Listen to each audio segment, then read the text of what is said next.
They thought they were setting a trap for a gold digger. They thought she was desperate, penniless, and lucky just to be breathing the same air as their dynasty. But when the Harringtons forced Odetta to sign that prenup in front of 300 of New York's elite, they didn't realize they were the ones walking into the lion's den. You think you know what rich looks like. Wait until you hear the gasp that silenced a ballroom when the lawyer read the name on her asset list. This isn't a Cinderella story. It's a reckoning. The air inside Le Bernardin was always crisp, smelling faintly of sea salt and old money.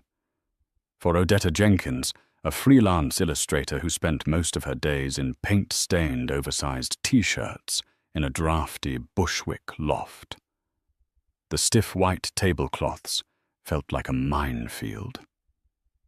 She adjusted the collar of her dress, a navy cocktail number she'd found at a consignment shop on 2nd Avenue. It was vintage, or at least that's what the tag said. Next to Catherine Harrington, however, Odetta felt like she was wearing a potato sack. Catherine sat across from her, a sculpture of ice and diamonds. She was wearing a Chanel tweed suit that cost more than Odetta's entire college tuition.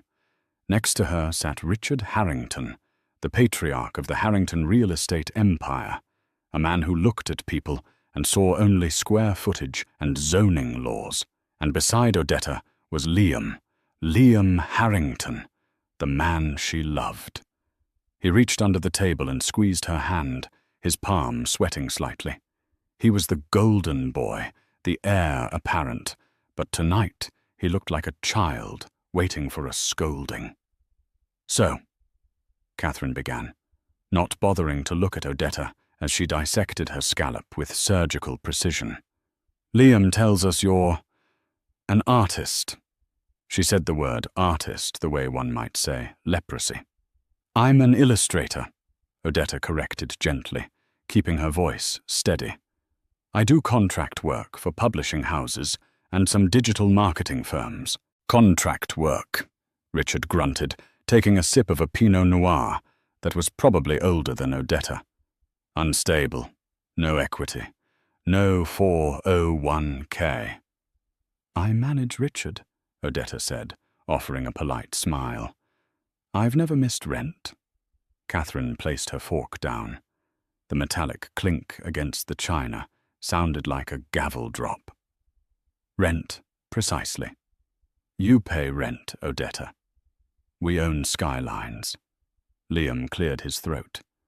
"Mother, please. We're here to celebrate the engagement. Odetta and I, we are here." Catherine interrupted, her eyes finally locking onto Odetta's with terrifying intensity. "To discuss the realities of this union. You are a lovely girl, Odetta. You have a rustic charm, but Liam is a Harrington. The Harrington Trust is valued at $400 million. It is a complex ecosystem of assets, offshore holdings, and legacy properties." Odetta pulled her hand away from Liam's grip. She knew where this was going. She had seen it in the movies, but the reality was far colder. "I'm not marrying Liam for his money, Catherine. Of course not." Catherine smiled, a tight, bloodless expression. "That's what they all say, dear. But love fades. Alimony is forever. If you are truly marrying my son for love, then you will have no objection to signing a prenuptial agreement." Odetta looked at Liam. He was staring at his water glass. "Liam." "It's standard procedure, Odetta." Liam mumbled, still not meeting her eyes. "Dad made Mom sign one. It's how the family works. It protects everyone." "It protects you," Odetta said, a spark of anger igniting in her chest. "It protects the legacy," Richard barked. "We've had lawyers draft it. Arthur Pendleton from Cravath is handling the details. It's ironclad. You leave with what you came in with. Nothing more, nothing less." Catherine reached into her Hermes Birkin bag and pulled out a thick, bound document. She didn't slide it across the table. She dropped it in front of Odetta with a heavy thud. "We aren't monsters, Odetta," Catherine purred. "We've included a clause. For every year you remain married to Liam, you will receive an allowance of $50,000. Think of it as a salary for being a wife." Odetta felt the blood rush to her face. An allowance, like she was a teenager or a high-end escort. "I don't want your money," Odetta said, her voice dropping to a whisper. "I have my own savings. I have my own life." Catherine laughed, a short, sharp sound. "Oh, honey, your savings wouldn't cover the floral budget for the wedding I'm planning. This isn't a negotiation. You sign this, or there is no wedding. Liam knows the terms of his inheritance. If he marries without a prenup, he is cut off. Completely." Odetta looked at Liam again. The man who had proposed to her on a rainy rooftop in Brooklyn, swearing that nothing mattered but them. "Liam," she asked again, pleading, "are you going to let them buy us?" Liam finally looked up. His eyes filled with misery and resignation. "Odetta, please. It's just paper. It doesn't change how I feel about you. We can't live on love. I don't know how to be poor. I can't live in Bushwick forever." The betrayal stung more than Catherine's insults. He was choosing comfort over her dignity. Odetta looked down at the document. The Harrington Family Trust versus Odetta Jenkins. She took a deep breath. She could walk away. She could throw the wine in Catherine's face and storm out. That's what a dramatic heroine would do. But Odetta had a secret she had kept from Liam, from her friends, from everyone in New York. She wasn't just Odetta Jenkins from Bushwick. She reached out and touched the leather binding of the document. "Fine," Odetta said, her voice oddly calm. "I'll sign it." Catherine's eyes widened, slightly surprised by the lack of a fight. "Good. We'll have the signing at the engagement party next week in Southampton, in front of the witnesses. We want everything above board." "In front of the party?" Odetta asked. "Public accountability," Richard said. "So you can't claim duress later." "Agreed," Odetta said. She picked up her wine glass and took a sip, masking the small, dangerous smile forming on her lips. "I'll see you in Southampton." The Harrington estate in Southampton was less of a house and more of a monument to excess.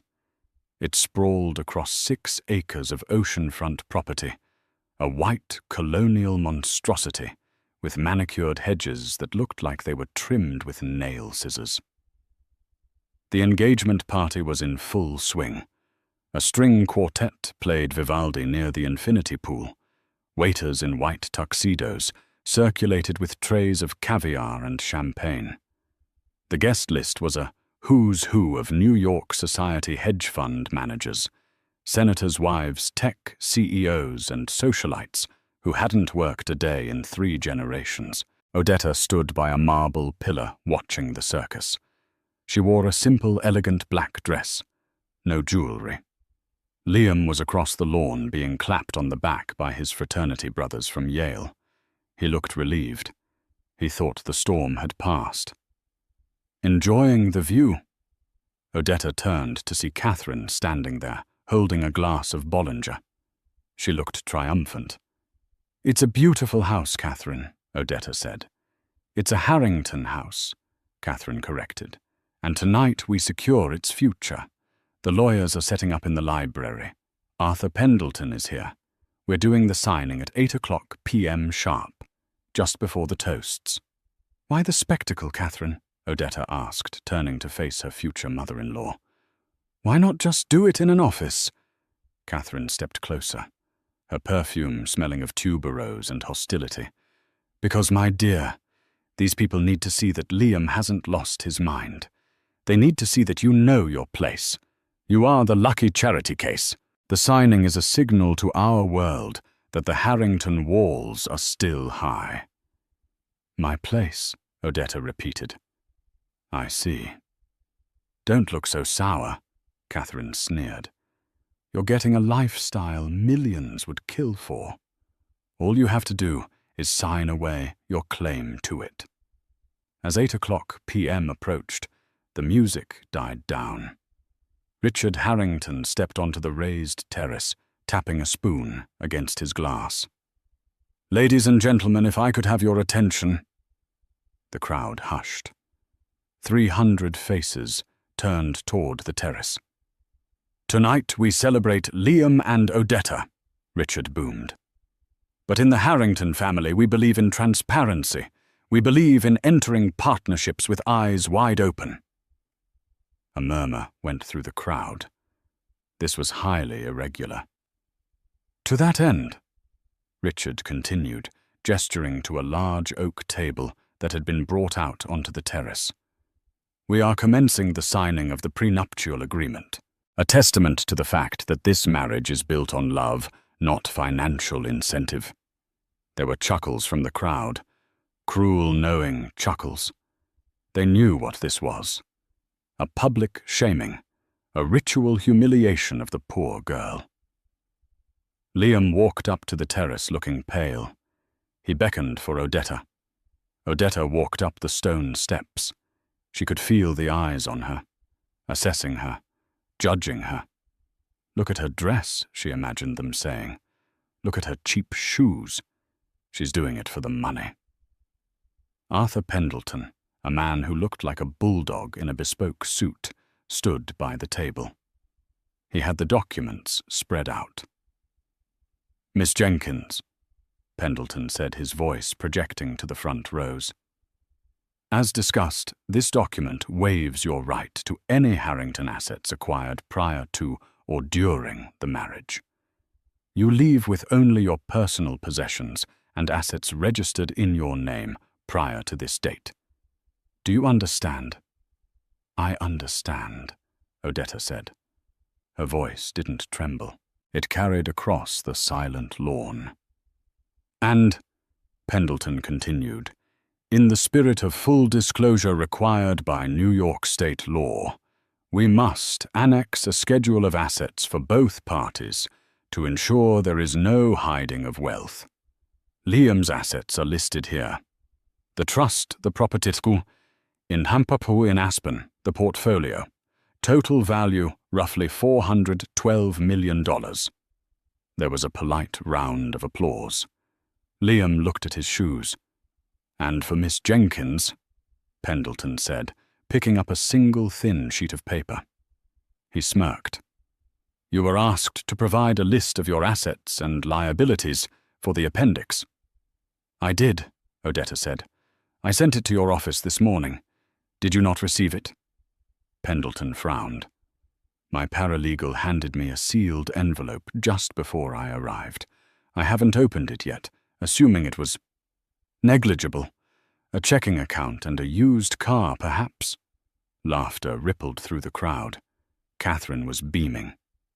"Open it," Odetta said. "It needs to be read, for full disclosure." "Ooh."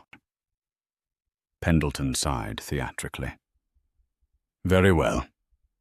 He picked up the cream-colored envelope that had been sitting on the corner of the table. He slid a gold letter opener under the seal and tore it open. He pulled out a folded document on thick watermarked paper. Pendleton adjusted his glasses. He looked at the paper. Then he stopped. The smirk vanished from his face. His brow furrowed. He brought the paper closer to his eyes, blinking rapidly. He looked up at Odetta, then back at the paper. His mouth opened, but no sound came out. "Is there a problem, Arthur?" Richard asked impatiently. "Read the girl's list so we can sign and have cake." Pendleton cleared his throat. He sounded choked. There seems to be a mistake." "What mistake?" Catherine snapped. "Does she have debt, student loans, we can absorb them?" "No," Pendleton whispered. He looked at Odetta with a look of absolute terror. It's not debt. Read it, Richard commanded. Pendleton's hands were shaking now. He spoke into the microphone, his voice wavering. Asset schedule for Odetta Sterling. The crowd went dead silent. Sterling, not Jenkins. Sterling, Catherine scoffed. Who is Sterling? Pendleton ignored her. He was reading the list like he was reading a death sentence. Asset 151% controlling stake in Sterling Cobalt and Mining International. Valuation, Pendleton choked. Valuation, $12 billion. A gasp didn't just ripple through the crowd. It exploded. Someone dropped a glass. It shattered on the patio, the sound echoing like a gunshot. What? Liam whispered, staring at Odetta. Pendleton wasn't finished. Asset 2. The Sterling Family Trust beneficiaries, Odetta Sterling and heirs, liquid cash holdings, $1.5 billion.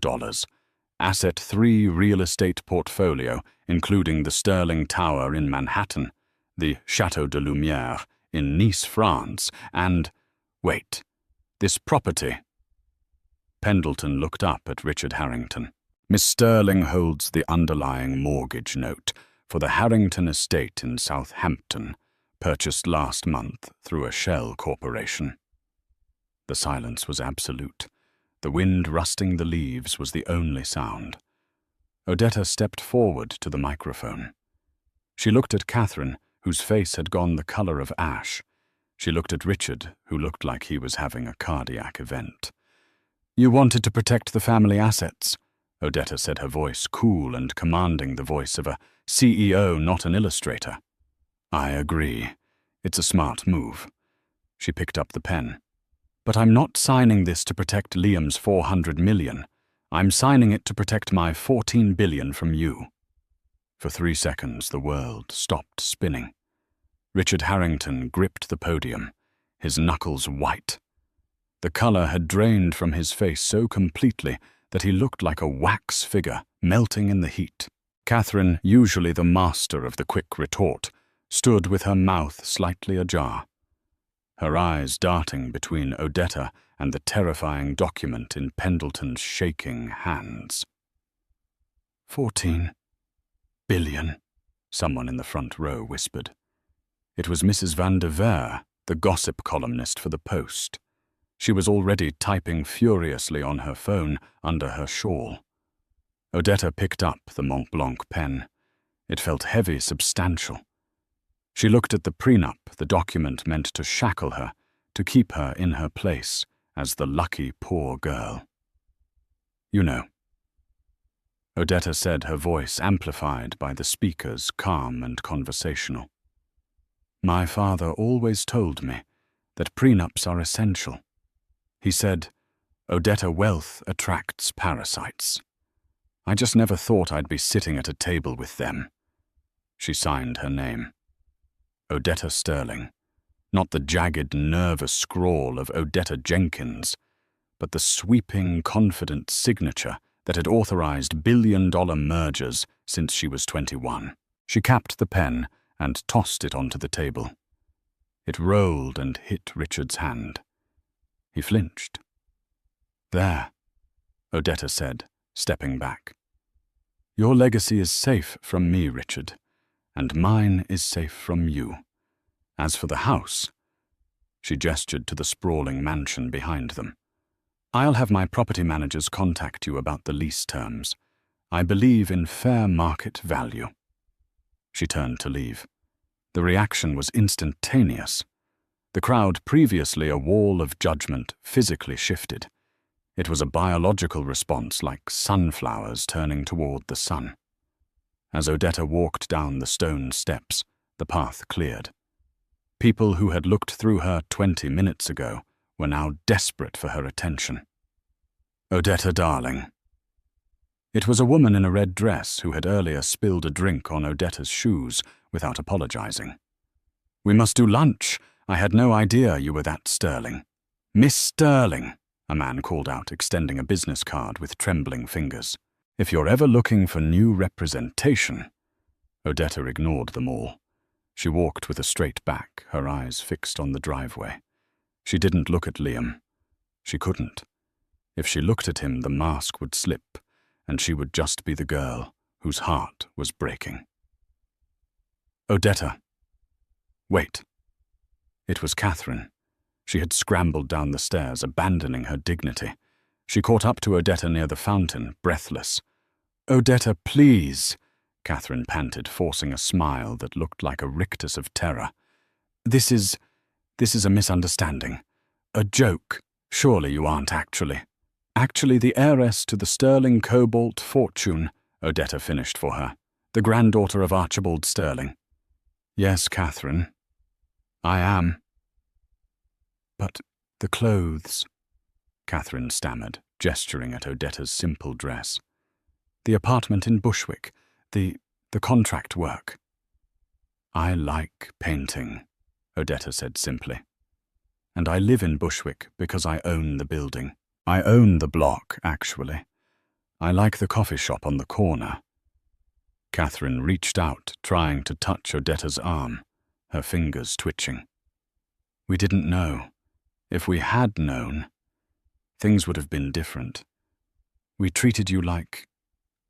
well, we were protecting Liam. Odetta pulled her arm away. That's the point, Catherine. You treated me like dirt because you thought I was poor. If you had known I was rich, you would have treated me like royalty. That tells me everything I need to know about your character. You don't value people. You value net worth. We can fix this, Catherine pleaded. The wedding, it will be the event of the century, a merger of two great houses. Odetta laughed, a cold, dry sound. A merger, Catherine, look at the math. This isn't a merger. It would be an acquisition, and I'm not buying. Odetta signaled to a black SUV idling at the gate. It wasn't an Uber. It was a bulletproof Cadillac Escalade with tinted windows that had been trailing her unseen for months, her security detail. Odetta. Liam's voice cracked through the air. He was running toward her, his face a mask of confusion and panic. Catherine stepped back, sensing the volatility of the moment. Get in the car, Odetta, her driver. A massive man named Thorne said as he opened the door. No, Odetta said, holding up a hand. I need to finish this. Liam stopped a few feet away from her. He looked like he'd been hit by a truck. He looked at the heavy security vehicle, then back at Odetta, as if trying to reconcile the woman he slept next to with the titan who had just bought his childhood home. Is it true? He asked, his voice hoarse. Yes, Odetta said. Why? Liam shouted, throwing his hands up. Why lie to me for 2 years?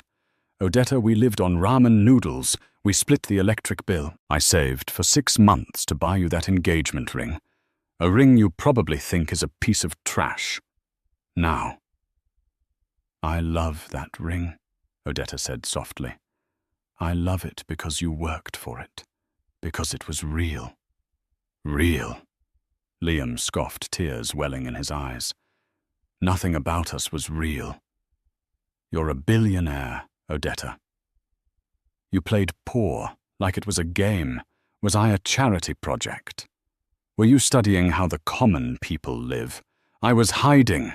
Odetta snapped her composure, finally cracking. Do you know what it's like to be a sterling? I was kidnapped when I was 8.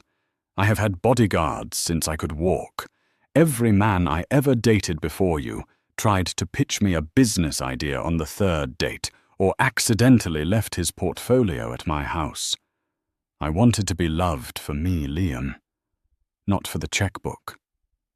I did love you for you, Liam argued. Did you? Odetta challenged. Then why didn't you stand up for me tonight? Liam froze. Why did you let them humiliate me? Odetta stepped closer, her eyes blazing. You sat there, Liam. You stared at your water glass while your mother called me a leech. You let them hand me a legal document that said I was worth nothing. You didn't fight for me. You folded. Liam stammered. I told you. The inheritance. They would have cut me off. I did it for us, so we could have a future. Odetta shook her head sadly. No, Liam. You did it because you're afraid of being poor. And that's the irony. She reached into her purse, a small, nondescript clutch, and pulled out another envelope. She shoved it into his chest. What is this? Liam asked. Open it. Liam tore open the envelope. It was a financial report, a credit check. I did my due diligence too, Odetta said. When your father proposed the prenup, I had my team look into the Harrington finances. I wanted to know what exactly I was signing away my rights to. Liam scanned the document. His eyes widened. This can't be right. It is, Odetta said. The Harrington Trust is empty, Liam. Your father made bad bets on commercial real estate in 2023. The assets are leveraged at 110%, the Southampton house. It was going into foreclosure next Tuesday. That's why I bought the note. I bought the debt to stop the bank from seizing it during the party. Liam looked up, his face pale grey. We're broke. Worse than broke, Odetta said mercilessly. You're drowning. That's why your mother was so vicious. That's why they needed the prenup. They weren't protecting their money from me. They were terrified that if I divorced you and took half, I'd find out that half was actually $40 million in debt. They were trying to trap me into a marriage where I couldn't ask questions. Liam leaned against the Escalade, looking like he was going to be sick. The golden boy facade had shattered. He wasn't the prince rescuing the pauper. He was the pauper, and she was the queen who had been pretending to be a peasant. You saved the house, Liam whispered. I did, Odetta said. Consider it a parting gift. I won't evict your parents. They can live there until they die. I'm not cruel. Parting gift, Liam looked at her, panic rising in his voice. Odetta, wait. We can talk about this. Now that I know. Now that everything is out in the open. Now that you know I'm rich, Odetta asked, raising an eyebrow. Now that you know I can bail out your family. Suddenly, you want to talk. No. Because I love you. You loved Odetta Jenkins, the struggling illustrator who looked up to you, Odetta said, opening the car door. I'm not sure you have the spine to love Odetta Sterling. Odetta, please, don't get in the car. Liam grabbed the door handle. Thorne, the bodyguard, stepped forward, his hand resting gently on Liam's chest. He didn't push, but the wall of muscle made it clear. Back off. Odetta climbed into the leather seat. She looked at Liam one last time. He looked small. A boy in a man's tuxedo. I'm going to stay at the plaza tonight, Odetta said. My lawyers will send over the lease agreement for the house on Monday. Read it carefully, Liam. Unlike you, I don't sign things without reading them. She pulled the door shut. The heavy lock clicked. As the car pulled away, Odetta didn't look back at the mansion or the party or the man she had thought was her soulmate. She looked forward into the dark, winding road of the Hamptons. She took a deep breath. She didn't feel triumphant. She felt hollow. Her phone buzzed. It was a text from an unknown number. Well played, Miss Sterling. But you didn't check one asset, the Cayman accounts. You think you bought their debt. You just bought their war chest. We need to talk. Odetta frowned. She tapped the screen. Who is this? The reply came instantly. Someone who hates the Harringtons more than you do, and someone who knows that Richard Harrington didn't lose that money. He stole it. Odetta stared at the phone. The game wasn't over. It had just changed levels. The Plaza Hotel suite was the size of Odetta's entire Brooklyn apartment block. She sat on the velvet sofa, still in her black dress, staring at the phone. It was 2 o'clock in the morning. A knock at the door broke the silence. It wasn't room service. It was the guest she had agreed to meet. Her head of security opened the door, revealing a man who looked nothing like a corporate whistleblower. He was young, maybe 25, wearing a hoodie and carrying a battered laptop bag. He looked like he belonged in a tech startup basement, not a high-stakes conspiracy. "Miss Sterling," he said, adjusting his glasses. "I'm Leo. I sent the text." "You said Richard stole the money," Odetta said, skipping the pleasantries. "Prove it." Leo sat down and opened his laptop. He didn't ask for water. He typed furiously for a moment, then spun the screen around. "I used to be a junior analyst at Harrington Global," Leo explained. "I was fired 3 months ago because I asked the wrong question about a wire transfer. I've been tracking their accounts ever since." Odetta looked at the screen.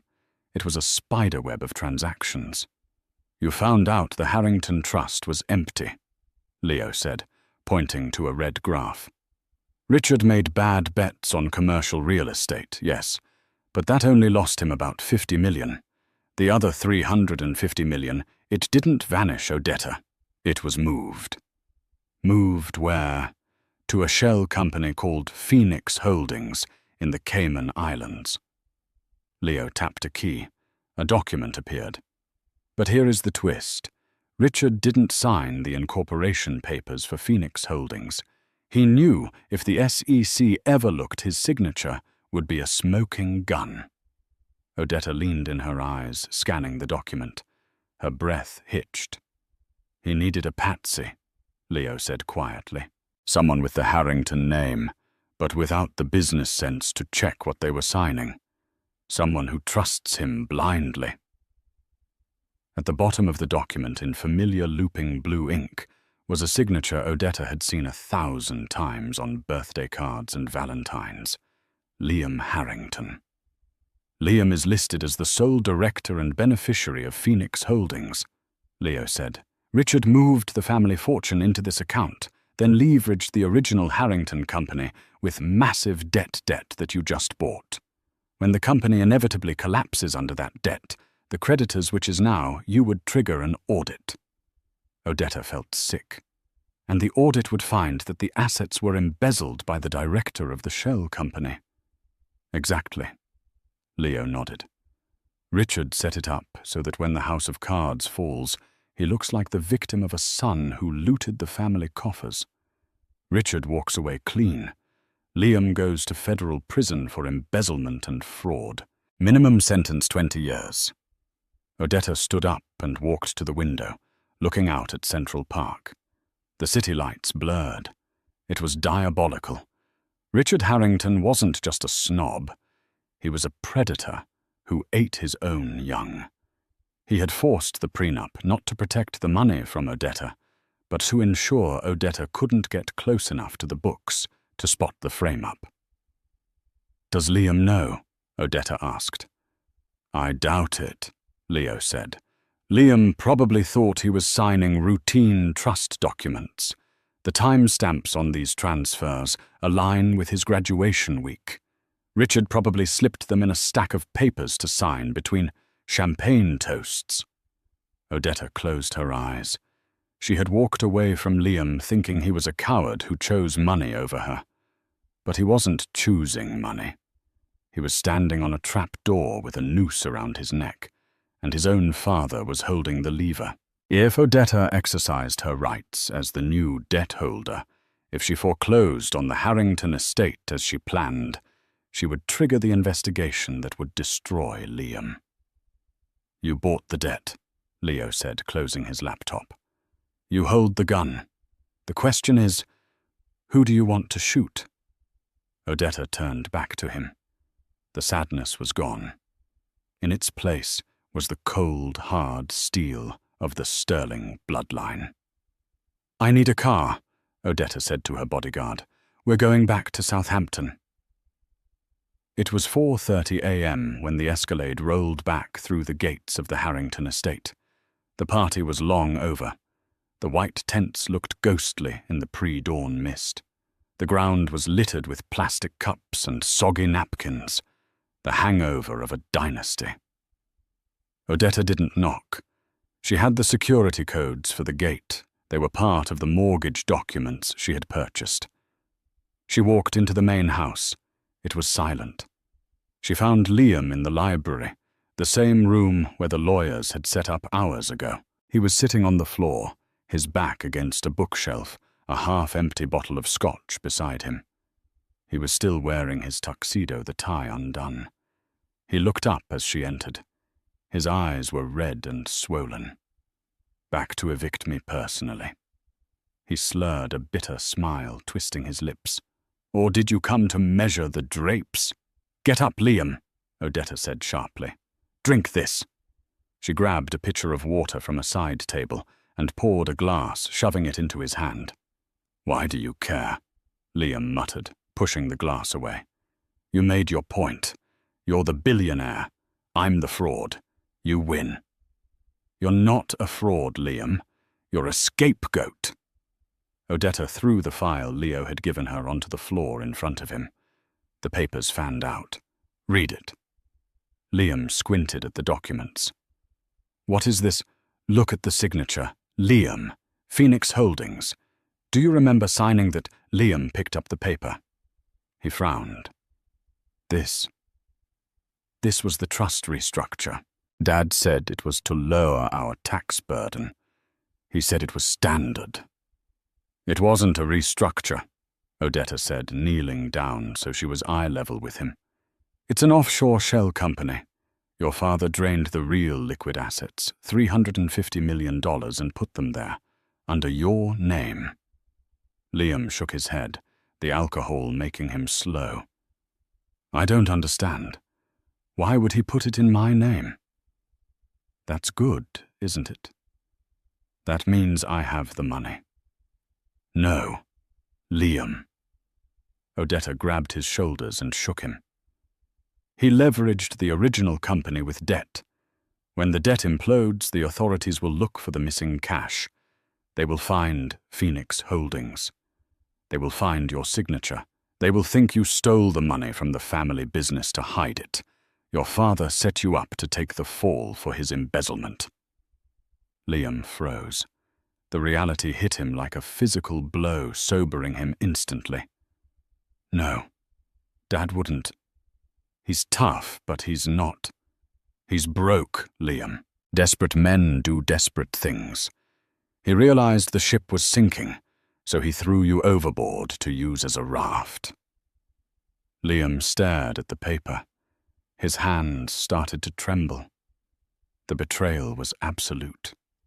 The man he had spent his whole life trying to please, the man whose approval he had valued over Odetta's love, had sold him out. "He killed us," Liam whispered. "He made me push you away, to protect a fortune that he was stealing from me." "He thought I was a nobody," Odetta said. "He thought I would sign the prenup and disappear. He didn't count on me buying the debt. He didn't count on me having the resources to audit him." Liam looked at Odetta. For the first time all night, the shame in his eyes was replaced by something else. Rage. "What do we do?" Liam asked. "If you foreclose, the investigation starts. I go to jail." "I'm not going to foreclose," Odetta said. She stood up and extended a hand to him. "And you're not going to jail. But we have to move fast. Richard will be awake in 2 hours. By the time he has his morning coffee, we need to have the noose around his neck." Liam took her hand. His grip was firm this time. The boy was gone. "He keeps his private ledger in the wall safe in the study." Liam said, his voice cold. "He thinks I don't know the combination. He uses his mistress's birthday." "Mistress?" Odetta raised an eyebrow. "Oh, you didn't know." Liam let out a dark laugh. "Catherine knows. She tolerates it for the lifestyle. a lifestyle that apparently I paid for. They walked out of the library together. The sun was just starting to crack over the horizon, painting the sky the color of a bruise. They went to the study. Liam moved a painting of a hunting dog and spun the dial on the safe. Right 15, left 22, right 08. The heavy door clicked open. Inside, there was a black ledger and a stack of hard drives. "Bingo," Odetta whispered. "Well, well," a voice boomed from the doorway. Odetta and Liam spun around. Richard Harrington stood there, wearing a silk dressing gown. He was holding a snub-nosed revolver. He didn't look like the panicked man from the party anymore. He looked calm. Deadly calm. "I had a feeling you were smarter than you looked, Odetta," Richard said, raising the gun.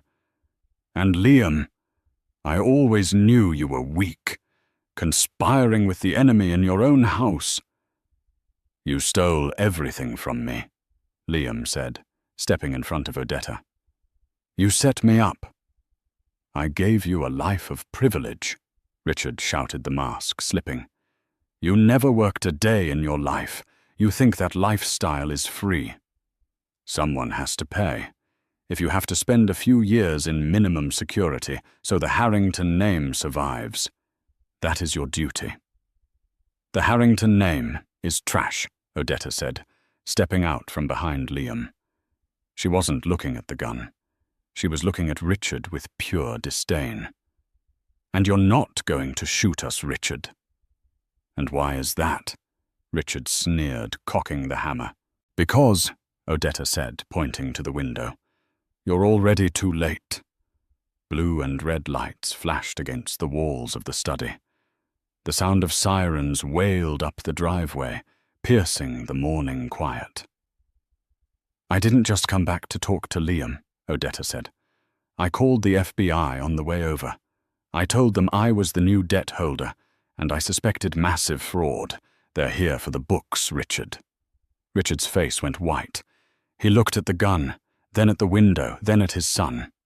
"Liam," Richard pleaded, his voice cracking. "Tell them it was a mistake. Tell them you signed the papers willingly. Don't let them take your father." Liam looked at the man who had raised him. He looked at the gun that was still pointed vaguely in their direction. "I have nothing to say to you," Liam said. "Officer, in here." The front doors burst open. The sound of heavy boots filled the hallway. Richard Harrington lowered the gun. He slumped into his leather chair, a king without a kingdom.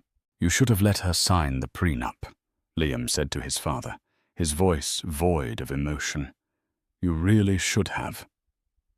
The trial of Richard Harrington wasn't just a legal proceeding. It was a public evisceration. For 3 weeks, the Federal District Court in Manhattan became the epicenter of a media firestorm that consumed the last shreds of the Harrington dignity.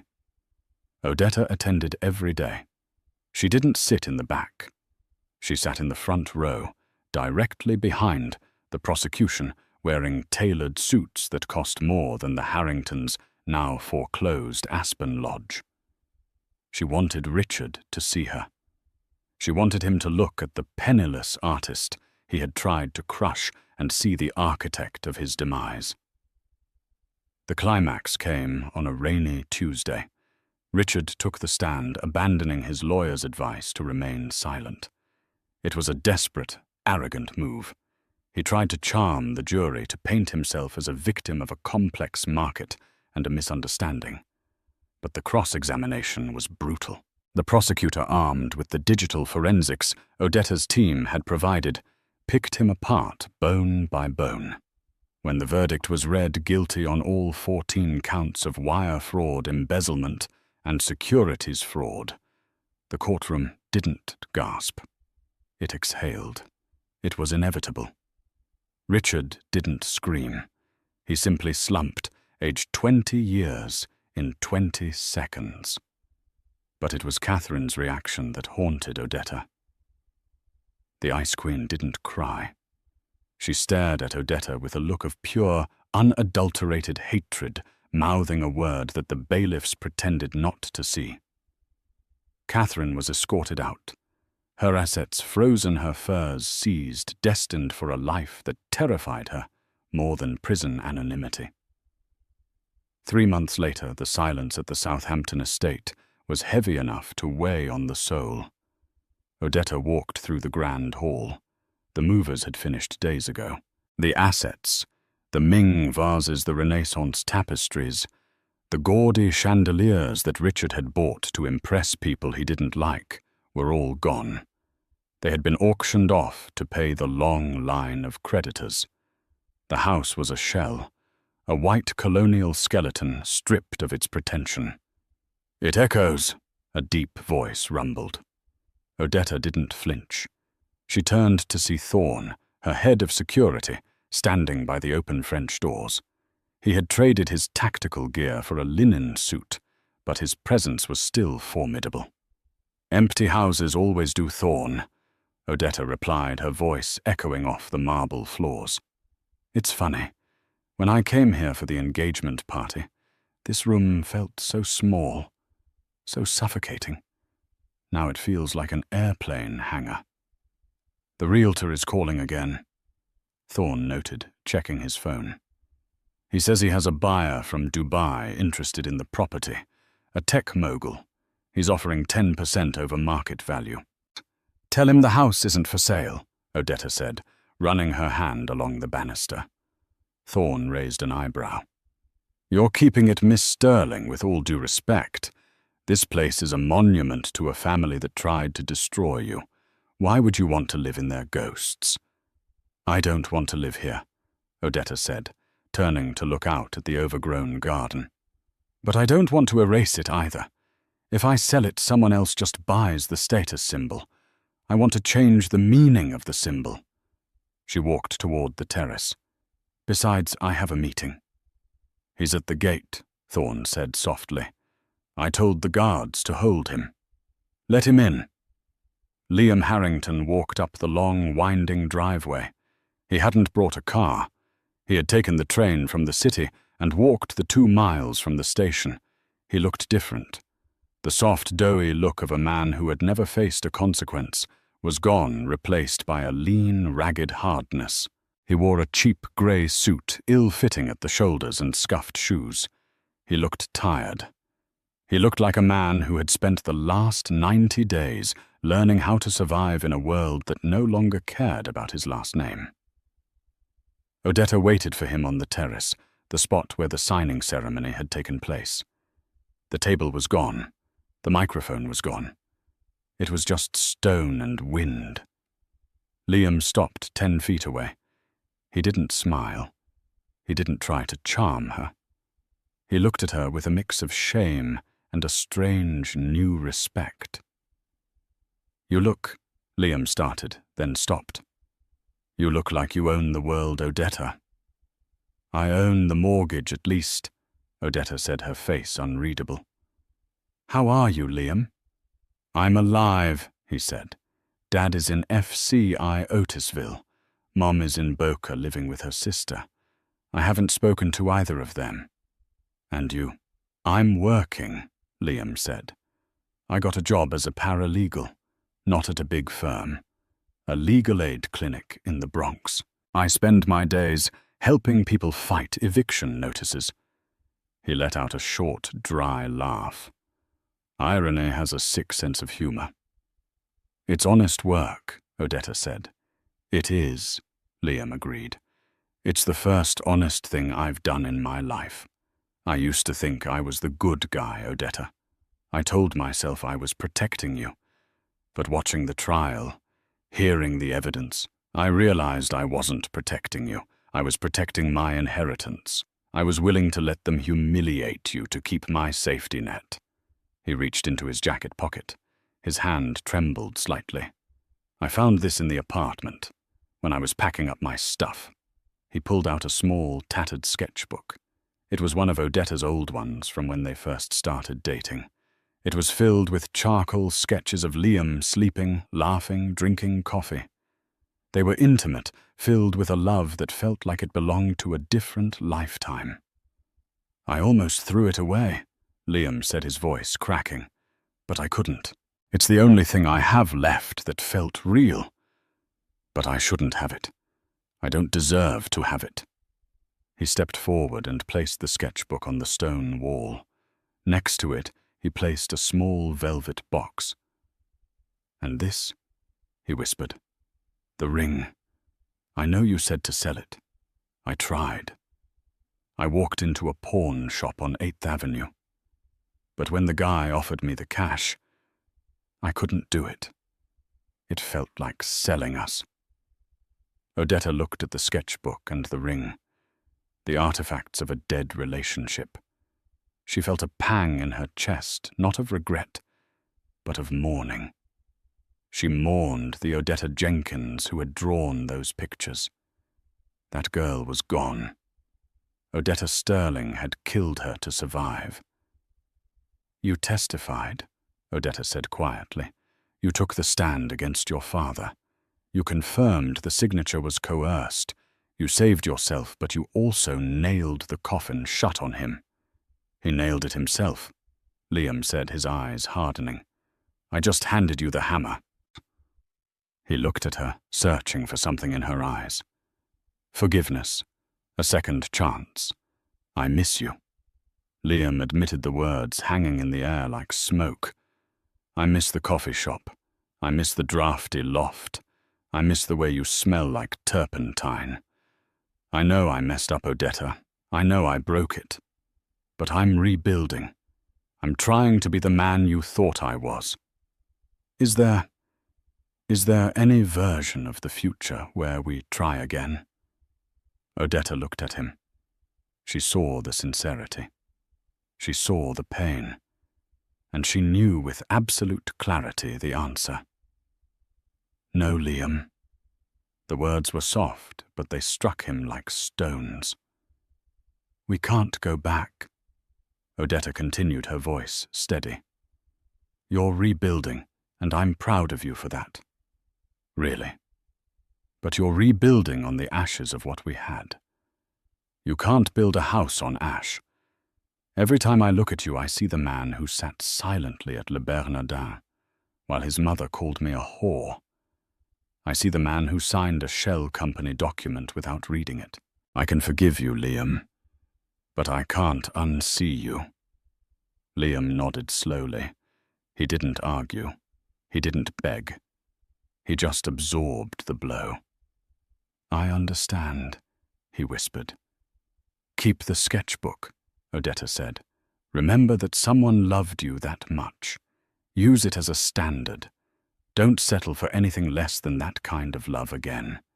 And don't ever let money get in the way of it. And the ring? Leave it," Odetta said. "It belongs to the house now." Liam looked at her one last time, memorizing her face. Then he turned and walked away. He walked down the stone steps past the empty fountain and down the long driveway. Odetta watched him until he was just a speck in the distance, disappearing into the shadows of the gate. She picked up the ring box. She didn't open it. She tossed it casually over the balustrade.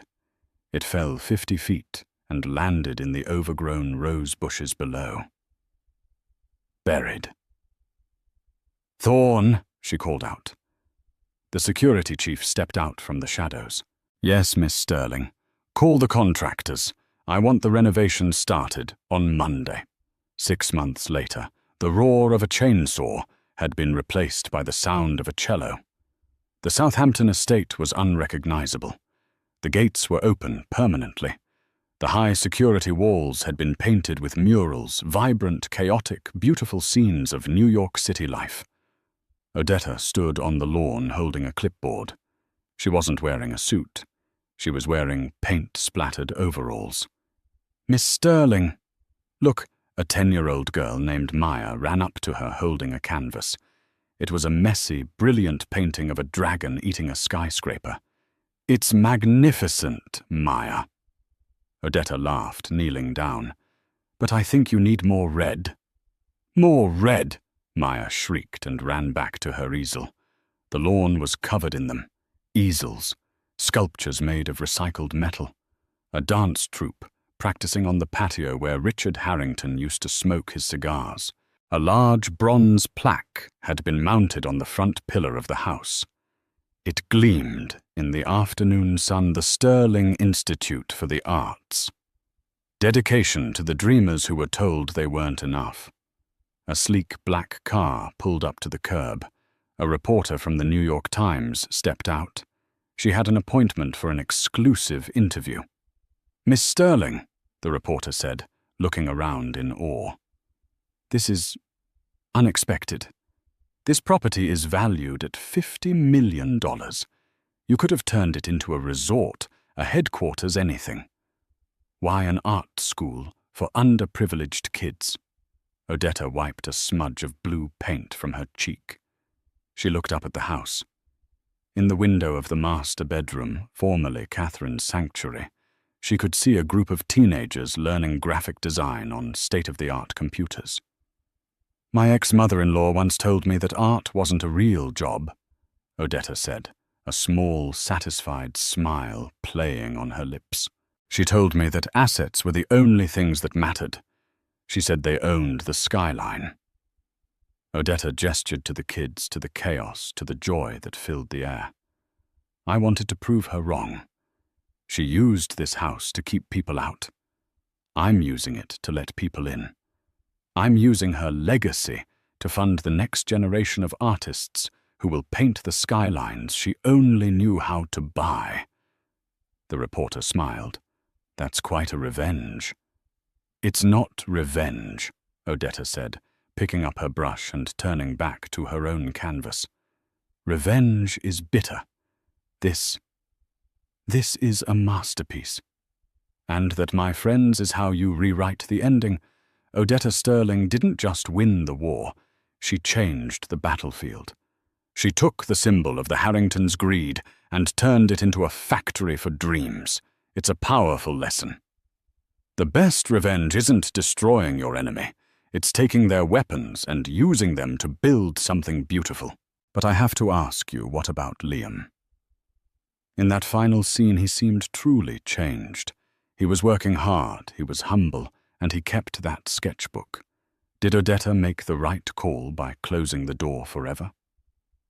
Or do you think true love deserves a second chance, even after a betrayal like that? I want to hear your thoughts. Type Team Art. If you think Odetta was right to choose her future, or Team Second Chance, if you think she should have forgiven Liam. If this story kept you on the edge of your seat, please like this video. It helps us bring more dramas to life. Don't forget to subscribe and turn on notifications, so you're the first to hear the next scandal. Thanks for watching, and remember, your worth is never determined by a comma in your bank account.